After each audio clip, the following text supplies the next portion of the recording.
বিসমিল্লাহির রহমানির রহিম। আসসালামু আলাইকুম সম্মানিত ভিউয়ার্স। আপনারা দেখতে পাচ্ছেন যুক্তরাজ্যে কীভাবে রাস্তার মেরামত করা হয়। তাদের রাস্তাগুলো যখন মেরামত করা হয় তখন তারা এই রাস্তা ব্লক করে বন্ধ করে তারা তাদের উন্নত মানের এবং ভারী যন্ত্রপাতি দিয়ে তারা ওয়েট বসার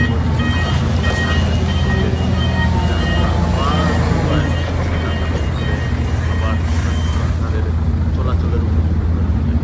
এই রাস্তাগুলিতে সাধারণত তারা রাত্রির বেলায় কাজ করে, কারণ দিনের বেলা তাদের কর্মস্থলে অফিস আদালতে তাদের যাতায়াত বেশি এবং তারা গাড়ি চলাচল বেশি করে।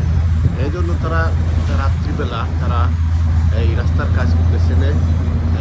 দেখবেন হঠাৎ করে রাস্তায় গাড়ি চলাচল করছে, হঠাৎ করে রাস্তা